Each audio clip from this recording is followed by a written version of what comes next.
आजकल मुझे जितने मरीजों के फ़ोन आते हैं उनमें से 90% वही होते हैं जी, गला ख़राब है, आंखें ख़राब हैं, फ्लू है, ज़ुकाम है, खांसी है, आंखें जल रही हैं, क्योंकि ये स्मोक के बुरे असरात हैं। आपको भी पता है इस वक्त पंजाब, बिलखसूस पंजाब और लाहौर जो है वो शदीद तरीन स्मोक की लपेट में है। स्मोक है क्या, ये क्यों फैलती है, कैसे फैलती है, इस पर मैं बहुत दफ़ा बात कर चुका हूँ। मेरे चैनल पे, मेरे फेसबुक पेज पे, मेरे टिकटॉक पे, यूट्यूब पे, सब पे वीडियोज़ पड़ी हैं, वो आप डिटेल से देख लेंगे। मैं इस वीडियो में मुख्तसरन आपको ये बताऊंगा कि अगर खुदा न खास्ता आप स्मोक से इफेक्ट हुए हैं तो आप किस तरह बच सकते हैं, या ये जो बाहर जहरीला एक जहरीला धुआं है, ये इतना जहरीला है कि जब एयर क्वालिटी इंडेक्स जब 500 को क्रॉस करता है और आप उसमें ट्रैवल कर रहे होते हैं या आप उसमें कुछ मिनट्स के लिए जाते हैं, तो मेरे ख्याल में ये कोई 25-30 सिगरेट से ज़्यादा आप अगर वो पी लें, स्मोकिंग कर लें, तो उससे ज़्यादा चंद मिनट इसमें गुजारने से आपको नुकसान होता है। ये असल में जब 19वीं सदी में एक रेवोल्यूशन आया, एक फैक्ट्रियाँ आई, कहते हैं जी जिस फैक्ट्री की चिमनी से जितना ज़्यादा धुआं निकल रहा होता था तो समझते था कि ये उतना धुआं नहीं है, ये सूना उगल रही है, क्योंकि डेफिनेटली वो एक रेवोल्यूशन आ रहा था, दुनिया जो है इंडस्ट्री लग रही थी और इसको खुशी का पैर समझा गया। सबसे पहले अमेरिका की एक रियासत थी लॉस एंजलिस, गालबन 1944 में भी उसमें जो है स्मोक पहली दफ़ा जो दुनिया में स्मोक इंट्रोड्यूस हुई थी उसमें हुई थी। उसके बाद लंदन में आई थी कोई लेट 50s में, 1950 के करीब करीब। तो तब इसे स्मोक का बाकायदा नाम दिया गया था कि फोग और स्मोक, ये जो इनका मिक्सचर होता है वो स्मोक होती है। लंदन में तो ये भी हुआ था कि 4 दिन या 5 दिन के लिए काले बादल छा गए थे आसमान पे, और दिन में भी रात हो गई थी और इतनी शदीद धुंध छा गई थी कि गोरों ने समझना शुरू कर दिया कि खुदा न खास्ता जापान ने जो है वो एटमी हमला कर दिया यूरोप पे, लंदन पे। तो इस वजह से शायद इतने गहरे बादल छाए हुए हैं, क्योंकि कम्युनिकेशन इतनी ज़्यादा फास्ट नहीं थी तब। तो खैर उसके बाद जब ये सारी चीज़ों को ऑब्जर्व किया गया तो वहाँ की हुकूमत ने 1952 में क्लीन एयर एक्ट के नाम से एक एक्ट बनाया, जिसमें उन्होंने मैनेज किया कि ये जो स्मोक है, ये जो हमारे इंसानों को, उस वक्त 4,000 लोग शदीद मुतासर हुए थे और उसमें कुछ डेथ्स भी हुई थी। तो उन्होंने कहा जी ये हमारे लोग इफेक्ट हो रहे हैं, हमने इनको बचाना है। और कैसे बचाना है?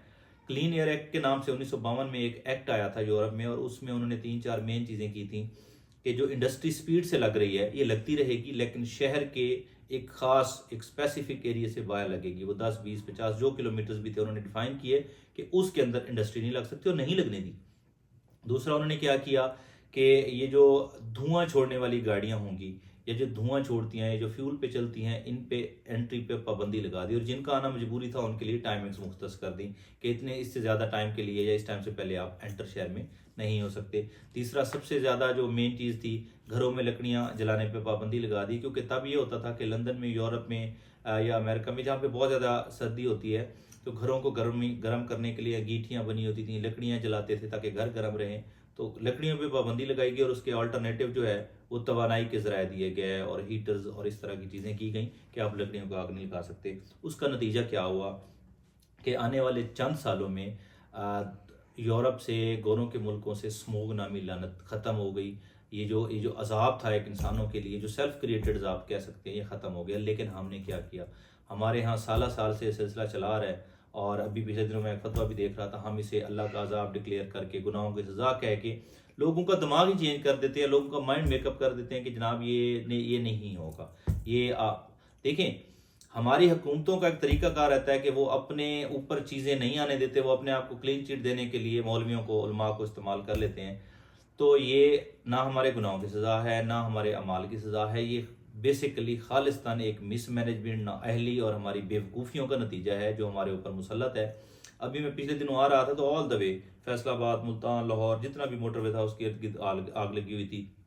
भट्टे हमारे चल रहे हैं, स्कूल हमने बंद कर दिए हैं, शायद वो धुआं छोड़ते हैं। शहरों में गाड़ियां जो हैं वो ओवर पॉपुलेटेड हो चुके हैं, शहर दरख्त है नहीं, गाड़ियां हैं वो अंधाधुंध चल रही हैं। तो इसकी वजह से हो रही है। अब इसका करना क्या है, बचना क्या है, बचना कैसे है? क्योंकि हमारी बहुत बड़ी आबादी है जो मास्क नहीं पहनते, सॉरी, और बाइक्स पे सफ़र करते हैं, पैदल जाते हैं, बाहर काम करते हैं। आप और कुछ भी नहीं कर सकते तो कम से कम एक काम करें, ग्रीन ग्लासेस या ब्लैक जो होते हैं वो आइज़ पे लगा लें, मास्क पहने, बाइक पे हैं तो आप अपना हेलमेट इस्तेमाल करें, गाड़ी में है तो उसके शीशे बिल्कुल ना खोलें। वैसे भी डेंगू है तो डेंगू में शीशे खोलेंगे तो मच्छर आके पाँव में बैठ जाता है और आपको काटता है। उसके शीशे ना खोलें। धुआं छोड़ने वाली गाड़ियों के खिलाफ हमें सख्त एक्शन ले होगा। लकड़ियाँ जलाने पे, बल्कि दरख्त काटने पे हमें सख्त एक्शन लेना होगा। और उसके बाद हमें अगर खुदा न खास्ता ये जो घरों की खिड़कियाँ शीशे हैं वो आपने बंद रखने होंगे।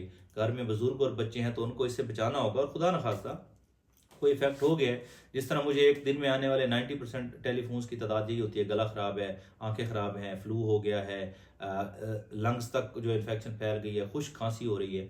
तो इसमें ज़्यादा से ज़्यादा यही करें, हाइड्रेट रहें, अपने आप को हाइड्रेट रखें, पानी ज़्यादा पिएँ, फ्रेश जूसेस इस्तेमाल करें, आइज़ को बार बार धोएं, फेस को बार बार धोएं, कुली करें, गरारे करें, स्टीम लें, निबुलाइज करें, ये वाली चीज़ें करें, और अपना वाटर इनटेक बेहतर रखें, अपना जो है वो फूड अच्छा रखें, डाइट अच्छी रखें। यही एहतियातें की जा सकती हैं। खुदा न खास्ता अगर आपको फ्लू हो गया, कुछ हो गया, तो सिंपल एंटी एलर्जिक आप ले सकते हैं, या गला ख़राब है तो अपने डॉक्टर से कंसल्ट कर सकते हैं। खुदा के लिए स्मोक की वजह से इफेक्ट होने वाले धड़ाधड़ एंटीबायोटिक खाना बंद करें, उसका आपको नुकसान होता है।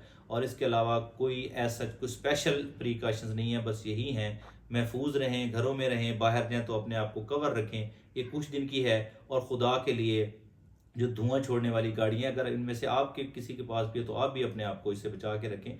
छोटी छोटी एहतियातें करेंगे, क्योंकि हमारी हुकूमतों ने नहीं करनी, हमने खुद ही करना है, हमें खुद ही करना पड़ेगा।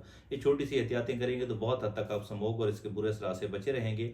खुदा आपको महफूज रखे, खुदा हमारे लिए आसानियां फरमाए।